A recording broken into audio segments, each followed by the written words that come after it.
మరోవైపు నీలం తుఫాను బాధితులకు అండగా నిలవాలని పార్టీ నేతలు కార్యకర్తలకు వైఎస్ఆర్ కాంగ్రెస్ పార్టీ గౌరవ అధ్యక్షురాలు వైఎస్ విజయమ్మ పిలుపునిచ్చారు. తూర్పు, పశ్చిమ గోదావరి, విశాఖ జిల్లాలోని ముంపు ప్రాంతాలను ఆమె పర్యటిస్తారు. 2 రోజుల పాటు విజయమ్మ వరద బాధిత ప్రాంతాల్లో పర్యటిస్తారు. ఈ రోజు ఏలూరు, ఉంగుటూరు, ఉండి, భీమవరం, రాజోలు, గన్నవరం, అమలాపురంలో వరద బాధిత ప్రాంతాలను పరిశీలిస్తారు.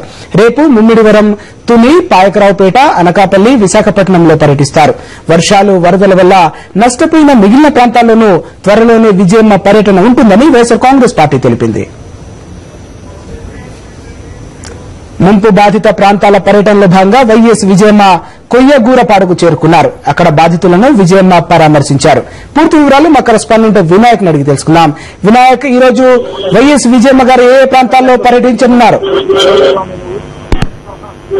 రాజు ఇప్పుడే కొయ్యగూరపాడు నుంచి బయలుదేరడం జరిగింది. ఇక్కడ కృష్ణా జిల్లాలోని గన్నవరం నియోజకవర్గంలోని ముందుటూరు మండలం కొయ్యగూరపాడు గ్రామంలో ప్రస్తుతం విజయం అక్కడ బాధితులు పరామర్శించడం జరిగింది.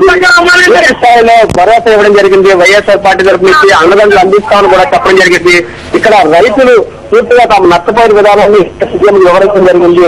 పూర్తిగా చూసుకుంటే కనుక ఇక్కడ పొలాలన్నీ కూడా చెరువులు తలపిస్తున్నాయి. ఈ నేపథ్యంలో ఇక్కడ కొయ్యగూరపాడు ఉన్న పొలాలన్నీ కూడా ఆమె పరిశీలన జరిగింది. ముందు గురైన వరి పొలాలను, వరి గుడ్డులను కూడా పరిశీలించిన రైతులు జరుగుతున్న దుస్థితిని గత కొద్ది రోజులుగా కురిసిన వర్షాలకు నష్టపోయిన విధానాన్ని ఆమెకు వివరించడం జరిగింది. పూర్తి స్థాయిలో రైతుపోయే స్థితికి చేరుకున్నాయి. మరి 2-3 రోజుల పాటు నీటిని విధంగా ఉండే అవకాశం ఉందంటే మాకు చేతికి పెట్టుబడి వచ్చే అవకాశం లేదు. సుమారుగా ఒక్కొక్క ఎకరానికి మేము 20,000 రూపాయల చొప్పున పెట్టుబడి పెట్టామని కూడా జరిగింది. ఈ నేపథ్యంలో రాజశేఖర రెడ్డిని కూడా రాజశేఖర రెడ్డి కనుక ఉండింటే గుడకారు గుర్తించి మమ్మల్ని కాపాడేవారు. పూర్తి స్థాయిలో మాకు నష్టపరిహారాలు కూడా ఇప్పించేవారు. ఇన్పుట్ సబ్సిడీ రక్షించే విధంగా మాకు ఆదుకునే విధంగా ప్రభుత్వం మీద ఒత్తిడి తీసుకురావాలని ఇక్కడ ఉన్న రైతులందరూ కూడా వైఎస్ విజయంకు వివరించడం జరిగింది. ఈ నేపథ్యంలో రాజశేఖర రెడ్డి గారు ఉండింటే ఈ పాటి కష్టాలు మీకు వచ్చిందేవి కావు. భవిష్యత్తులో జగన్ సీఎం అయిన తర్వాత పూర్తి స్థాయిలో మీ ప్రాంతానికి సంబంధించిన సమస్యలను మేము శాశ్వత పరిష్కారాన్ని చూపుతామని కూడా వైఎస్ విజయమ్మ రైతులకు భరోసా ఇవ్వడం జరిగింది. బుడమేరు ఉధృతి నుంచి విజయవాడతో పాటు విజయవాడ సమీపంలో చుట్టుపక్కల ఉన్న గ్రామాలన్నింటినీ కూడా రక్షించేందుకు శాశ్వత చర్యలు చేపడతామని కూడా రైతులతో ఆమె చెప్పడం జరిగింది. ఈ నేపథ్యంలో రైతులందరూ కూడా ఎంతో ధైర్యాన్ని కూడా తీసుకుని ఉండడం కనిపిస్తుంది మనకి ఇక్కడ. ఎందుకంటే ఇక్కడ ఊరి గ్రామస్తులందరూ కూడా ఈ ప్రాంతాన్ని చేరుకుని ఆమెకు తమ గ్రామంలో సమస్యలు కానీ వరి సంబంధించిన ముందు ప్రాంతాలను నష్టపోయిన విధానాన్ని కూడా మనం చెప్పడం జరుగుతుంది. మొత్తం గ్రామం అంతా కూడా తరలి వచ్చింది వైఎస్ విజయంకు ఎదురు వెళ్లి తమ కష్టాలు వేరు చెప్పుకునేందుకు గ్రామం అంతా కూడా ఈ ప్రాంతానికి చేరుకోవడం జరిగింది. మొత్తంగా మనం చూసుకున్నట్లయితే కనుక కృష్ణా, ఉదయ గోదావరి జిల్లాలో సుమారుగా 5 లక్షలకు పైగా ఎకరాల్లో వరి పంట పూర్తిగా నాశనమైందని మనం చెప్పుకోవచ్చు.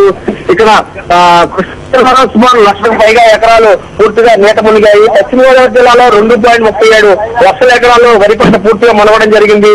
తూర్పు గోదావరి జిల్లాలో కూడా 2.5 లక్షల ఎకరాల్లో వరి పంట పూర్తిగా మునిగిపోయింది. ఈ నేపథ్యంలో పార్టీ శ్రేణులు వైఎస్ విజయమ్మ ఇచ్చిన పిలుపు మేరకు పార్టీ శ్రేణులు పెద్ద ఎత్తున సహాయక చర్యలు కూడా పాల్గొంటున్నాయి. నిన్న రాత్రి ఏలూరులో పునరావాస కేంద్రాల్లో సరైన చర్యలు లేవని ఇక్కడ పార్టీ ఇచ్చిన పిలుపు మేరకు ఎమ్మెల్యే నాని స్వయంగా అందరూ బాధితులందరికీ కూడా ఆహారాన్ని అందించడం జరిగింది. నిన్న ఉదయం కూడా ఆయన పర్యటించడం జరిగింది.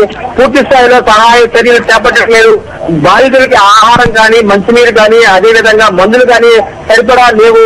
ఈ విషయంలో ప్రభుత్వం చొరవ చూపాలని కూడా ఆయన చెప్పినప్పుడు కూడా ప్రభుత్వం కానీ అధికార యంత్రాంగం కానీ పూర్తి స్థాయిలో దృష్టి చేపట్టలేదు. ఈ నేపథ్యంలోనే పార్టీ ఇచ్చిన పిలుపు మేరకు ఎమ్మెల్యే నాని స్పందించి స్వయంగా బాధితులందరికీ సుమారు 10,000 మంది బాధితులకు ఏలూరు నగరంలో ఆహార పొట్లాలను కానీ, మంచినీరును కానీ సరఫరా చేయడం జరిగింది. అదేవిధంగా కృష్ణా జిల్లాలో ఉన్న బాధితులు కూడా పార్టీ నాయకులు కానీ, పార్టీ కార్యకర్తలు కానీ బాధితులకు సాయం అందించడం జరిగింది. అదేవిధంగా జిల్లా నుంచి కూడా పెద్ద ఎత్తున సహాయక చర్యల్లో పాల్గొనడానికి పార్టీ శ్రేణులు ముందుకు వస్తున్నాయి.